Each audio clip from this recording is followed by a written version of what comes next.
WrestleMania III! The Colossal Tussle 3 is known for being one of the most iconic shows in the entire world. Some of the greatest moments in history that even non-wrestling fans are aware of. But in hindsight, does it actually hold up? Ding, ding, ding! Let the bell sing! You and me, one-on-one in that very ring! Pro wrestling is on a life sentence, and we're here to review it with a vengeance in that very ring!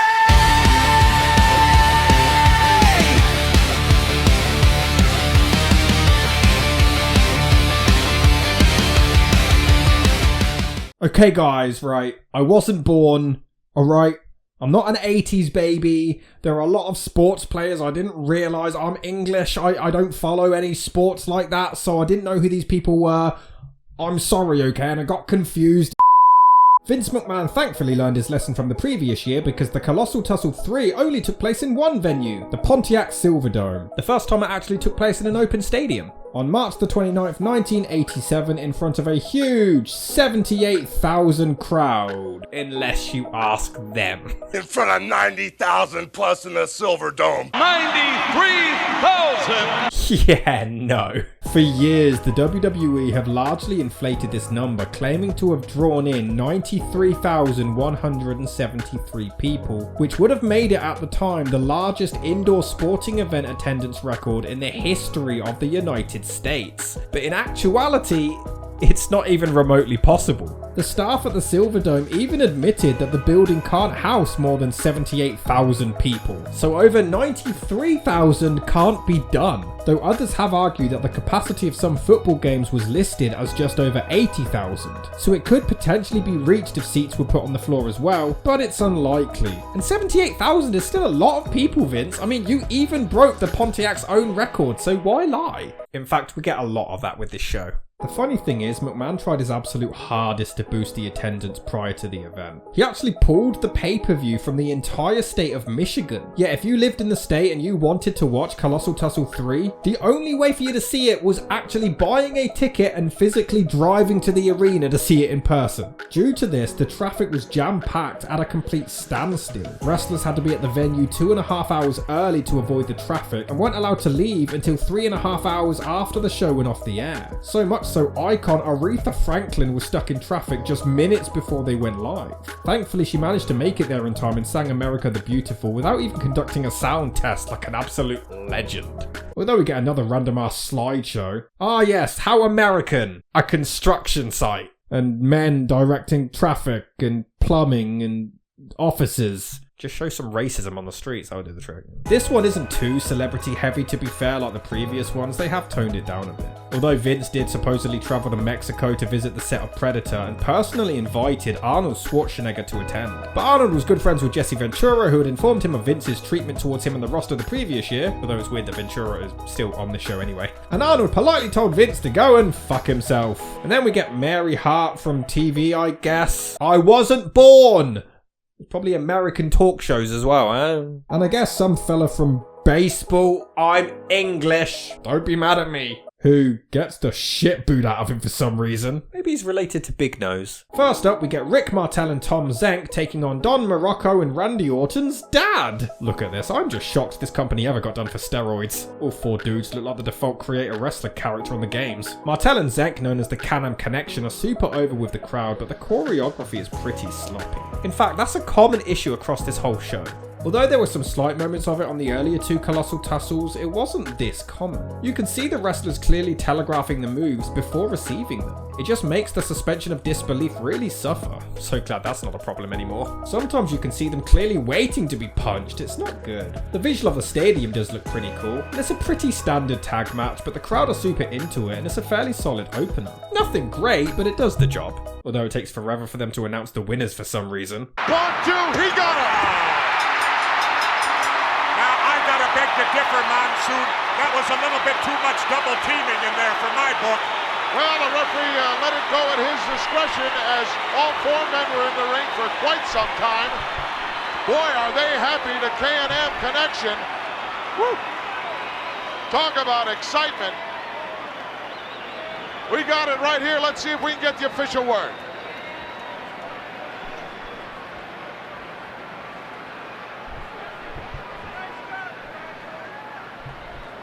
Referee is, here it comes. The winners of this bout. We then revisit the original Master Lock Challenge with Hercules and Billy Jack Haynes, before seeing Bobby the Brain Heenan stealing Chris Jericho's jacket probably after fleeing hospital again. I actually really liked Hercules. The dude was jacked, and I'm sure it's completely legitimately so. I always find gorilla press slams like this incredibly impressive, especially when there's not a huge size difference between the two. Regardless if they were on the juice or not, it's insane. Although this suplex is nasty and could have potentially caused some serious damage. He's got it in pretty deep, Gorilla. I'm far too mature to make a joke about this, so I'm simply going to move on. You know, I've never understood why an inverted atomic drop isn't an illegal move. Isn't it more or less a low blow? Although it is funny to see Haynes deliver Hogan's finisher. By God, it's over! And then Jerry Lawler's finisher, he can't kick out of that. It's deadly, it's a fist from the top rope. Instead, we get a double count out. Again. Man, they sure loved double count outs back in the day, didn't they? Did everyone just refuse to do the job? And remember blood? Oh, I miss blood. For its time, Hercules was a dastardly heel and bloodying him up was pretty brutal. Although it is hilarious to see Hercules, this evil bad guy, beat the shit out of the hero. Look at the savage beating he has taken. What a despicable human being. Oh my God, how can he live with himself? Ah, my quick getaway.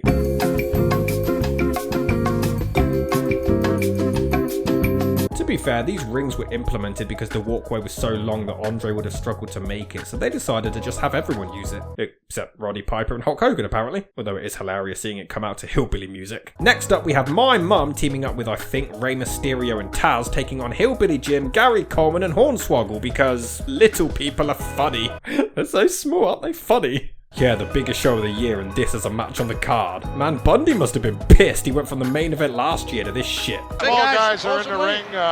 Everybody's supposed to tag out and leave. Small guys in the ring or big guys in the ring supposed to get out of there. We got Haiti and Little Tokyo in there right now. What's going on? Did Vince have a midget fetish at this point? It explained a lot, actually. At least they're standing on the correct corners this time. Although I can't help but think this is what The Rock feels like standing next to Kevin Hart. It's a very short match, where Bundy gets disqualified for murdering a dwarf. Hey, that little guy ran in there and interfered. He ought to take what he's got coming. What do you think, you? I mean, he's right.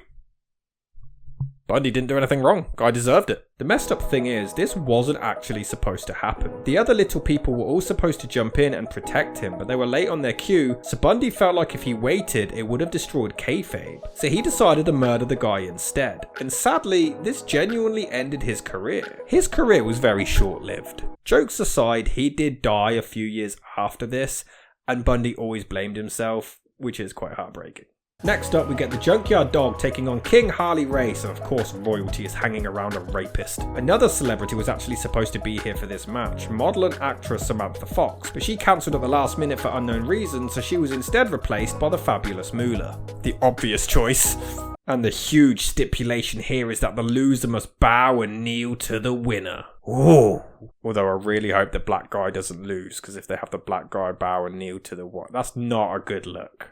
It's a good thing Harley Race's initials are HR. Harley awkwardly falls over after a weird headbutt, yeah, that's aged well. And again with the bad choreography, JYD takes forever to slam him and he just stands there and allows him to do so. And yeah, it was Vince McMahon in the 80s, of course the white guy wins. It's not as bad as you'd think though. JYD bows but then clocks him with a chair anyway. McMahon probably hyperventilated at the thought of a black king. But my question is, if you were going to have JYD do that, why not just have him win anyway?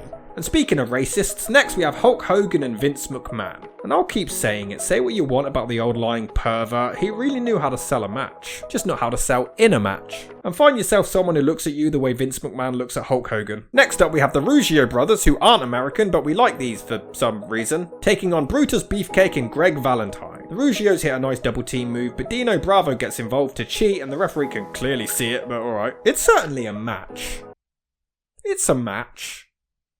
In fact, there's a lot of that on this show. A lot of it is very mid. Due to the two iconic matches, people forget just how average the rest of the show is. And then, for some reason, Brutus Beefcake begins his face turn. I guess he takes issue with how they won the match, but it makes no sense. He was a slimy douchebag at the start of the match, so why is he suddenly a good guy now? Next up, we get Roddy Piper in his retirement match. Yep, I'm glad we're never going to see him wrestle again after this. The last time we will ever see him inside the squared circle. Oh, of course it is. Who's a babyface now because he's a heterosexual, taking on that evil homosexual Adrian Adonis. The 80s. Yeah, unfortunately, this isn't the worst thing that a gay man has done to Roddy Piper. The rules were very inconsistent back then, weren't they? Piper clearly uses a belt and still doesn't get disqualified. Why not? Though Adonis manages to nicely pull off the Ric Flair bump in the corner, which looks nuts. It's insane how over Piper was, which annoys me more that he never got the world title. This is unreal. He was racist last year and now he's the babyface. Makes sense for the WWE. Jimmy Hart also gets involved and he was never afraid to take a bump himself either.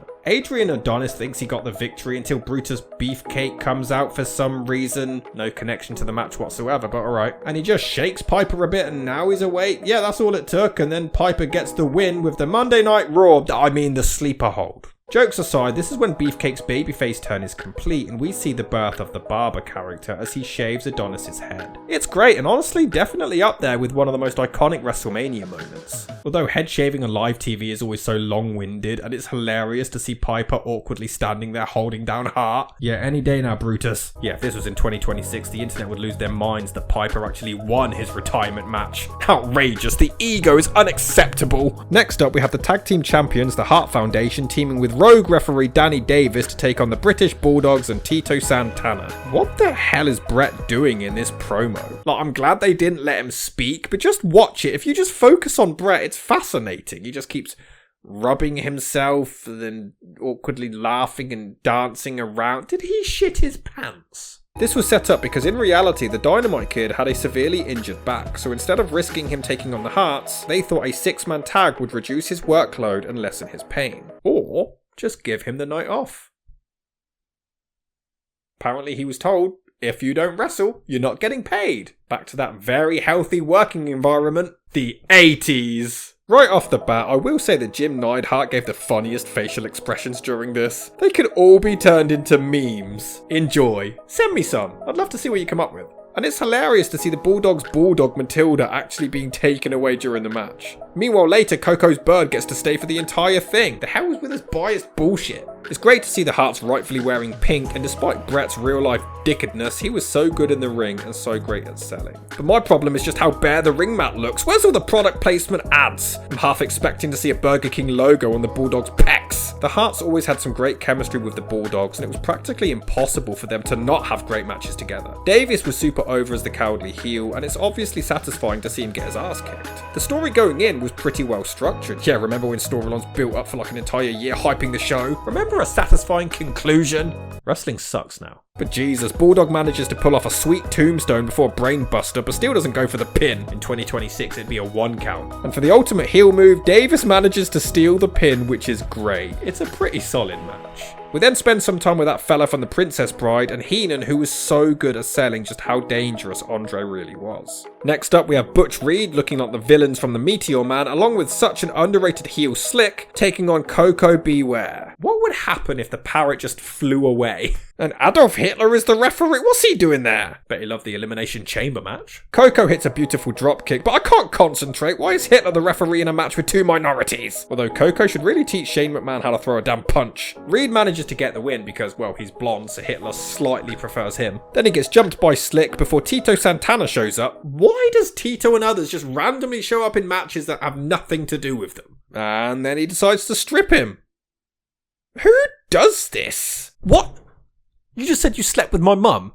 Well, that's it. I'm just gonna take your trousers off. Next up, we have what many consider match of the night and one of the greatest wrestling matches of all time. Well, I'll be the judge of that. That guy with the rap album defends the Intercontinental Championship against Ricky the Dragon Steamboat. I still can't get over the fact that George the Animal Steel was the babyface and we see him kidnapping Miss Elizabeth, who doesn't even seem too fussed. The 80s. And in case you forget that Ricky Steamboat is Japanese, look, he's doing Japanese things. The 80s. He is jacked though, and you can tell that it's legit. The crowd are so into this match, Steamboat is ridiculously over. The thing is, at this point, matches were very often called on the fly. They planned the finish, but everything else was improvised in the ring. But Savage was clearly autistic because he wanted everything mapped out and meticulously planned from start to finish. So Steamboat was shocked when he received the entire plan by Savage via fax. But it actually works insanely well. Nothing in the match is really sloppy as it had been planned and rehearsed so perfectly. It's just total non-stop action. It does have some amusing moments as Steamboat drags himself back into the ring only for Savage to be like, "Get your ass back out there!" Back when wrestlers were men and landed on concrete. Although they've been outside the ring for an awfully long time. Come on, ref! Not that I want another count-out finish. This is another match that had been built since the previous year and it's so well done. Savage hits a nice flying double axe handle on the outside. It's just a lot of fun. Remember when wrestling was fun? And I'll never get tired of Jesse Ventura as a heel commentator. That could have been a disqualification too, Jess. That kind of a clothesline. For what? Deliberate. Deliberate? Of course it's deliberate. What do you think? He fell into it by accident? The match is just non-stop excitement and the energy of the crowd only makes it better. The close calls are perfect. This match is incredible and I can see why it makes everyone forget about the 2 hours of mid beforehand. And get this 2026 WWE, it's longer than 5 minutes. Fair play to Hebner though, dude sells like he's Shawn Michaels. The hell is that? And to begin Savage's face turn, he hits a beautiful elbow drop and his victory is stolen as there's no referee. Before Steamboat gets a cheap win to increase his undefeated Colossal Tussle streak to 3-0. Honestly, it's an amazing match. I wanted to shit all over it just to be an arsehole, but I can't, it's amazing. And when you think Jake the Snake Roberts, don't you think Alice Cooper? Yes, I'll be watching him all the way. This will be his nightmare. This is also my hometown and the hometown of heavy metal. Wise words, Cooper. I'm glad they brought you along. You added a lot. Thank you for your input. He's taking on the Honky Tonk Man, who cuts a promo which is more directed towards Cooper. It's like we're back in present day again. But why do babyfaces keep stripping their opponents? Shame they're not man enough to strip the padding. This works as a little filler match to calm the crowd down after the orgasmic one we just saw. I mean, Honky Tonk shakes his ass every now and then. It's the piss break match. With everyone wondering why the hell Alice Cooper is there. The crowd do eventually wake up a bit, but Honky cheats to win. Yeah, that was a match. That was a match, that was a match. Before Jimmy Hart, who was genuinely afraid of snakes, is held down to receive Damien, and this actually resulted in a real neck injury from him due to the fear. But my question is really, why is Alice Cooper there? Check out Alice Cooper. You can tell he's been in the weight room a long time. It's not funny.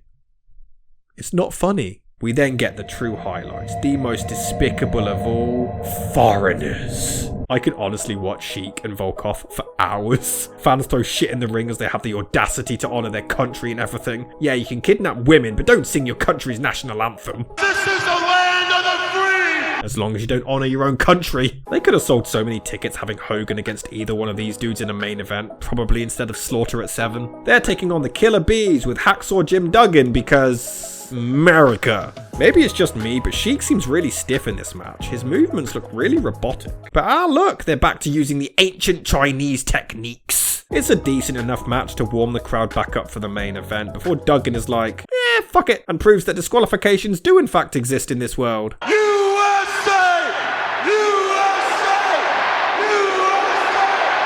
You do realise that you lost the match, right? But it doesn't matter. Look at that 210 million people in attendance. And then we get the biggest main event of all time. And there was a lot riding on this.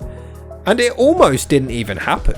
Due to his size and declining health, Andre was in a great deal of pain and wasn't even sure he was going to be able to compete. And the backup was bloody Paul Orndorff. Yeah, that'd be memorable. Hulk Hogan versus Paul Orndorff. Andre is literally wearing a back brace under his costume and downed 14 bottles of wine before the match to fight the pain. And I bet he wasn't even tipsy. The build-up was terrific. In kayfabe, Heenan was so convinced that Hogan was going to lose that he got a brand new version of the championship belt specifically made to fit Andre's giant waist. But this is when the lies continued. It was hyped as their first ever meeting, which wasn't true. They had previously faced each other at Showdown and also several times in Japan, but that's not the WWF, so it doesn't count. Andre was also supposedly undefeated and had been for 15 years. So naturally, Hogan comes along like, that's not gonna work for me, brother. In reality, 13 years earlier, he had lost to the Sheik in Toronto, and a year earlier to Antonio Inoki in Japan, but that's not the WWF, so it doesn't count. It all stemmed from Andre growing jealous of Hogan's popularity and turning heel on him, which the Giant hated as he loved engaging with his young fanbase, which he was no longer able to do. Hogan resisted fighting his friend but eventually agreed, though you quickly remember why Hulk Hogan never made it in Hollywood.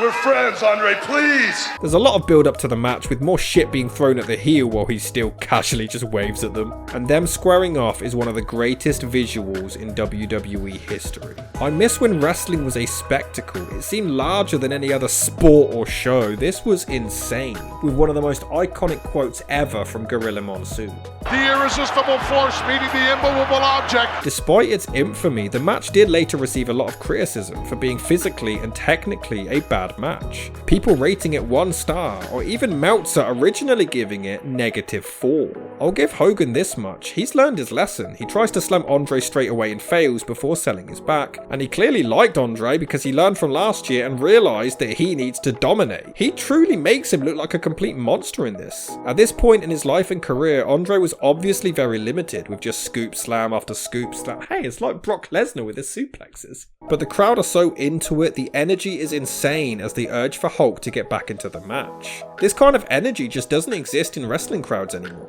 But then of course Hulk is magically healed all of a sudden. To his credit, he does the majority of the work for him. He really saves it and makes Andre look like a complete beast. Hogan had a great connection to the fans and knew how to work the audience, even if the dumbass tries a pile driver. There are points you see Andre's limited mobility, and it is quite cheesy now to see Hogan hulking up, but for the time, it was great. The slam is an amazing moment, and even Ventura as a heel sells how big a deal it was. But the lies continued. Of course, for years, the WWF claimed that this was the first time anyone had ever slammed André the Giant, which wasn't true. Shozo Kobayashi slammed him in 1971, Paul Vachon slammed him in 1972, Bruiser Brody slammed him in 1980, both Stan Hansen and Antonio Inoki slammed him in 1981, El Canek slammed him in 1984, and even Kamala slammed him once. But that's not the WWF, so it doesn't count. And of course, Hogan claimed that he tore a hole in his back whilst doing it, despite seeming absolutely fine afterwards. But never you doubt the legitimacy of Mr. Hogan's claims. He was almost in Metallica. There's also conflicting reports about the finish. Hogan claimed that he didn't know the ending until Andre yelled at him to body slam him and do the leg drop. But Vince would later claim that he wasn't even sure Andre would agree to the finish, suggesting that it was planned beforehand. It's also been reported that Hogan's pay for the Colossal Tussle 3 was more than the combined pay for every other wrestler on the card. And just to give you an idea, Ricky Steamboat's son found an old payout receipt to confirm that he himself was paid $50,000. Jeez, you know what? I'd probably be a dick for that kind of money too. Honestly, I didn't even mind the main event. I expected a lot worse considering the poor ratings, but it was fine for what it was. It wasn't even bad. It was a lot of fun and had a lot of great energy. It's not the greatest show in the world, but it's certainly iconic, and in my opinion, the first one that really fits the title of the biggest show of the year. Despite pretty much being a 2-match show, it felt like a spectacle and gave us some truly memorable moments that we're still quoting and looking back on 40 years later.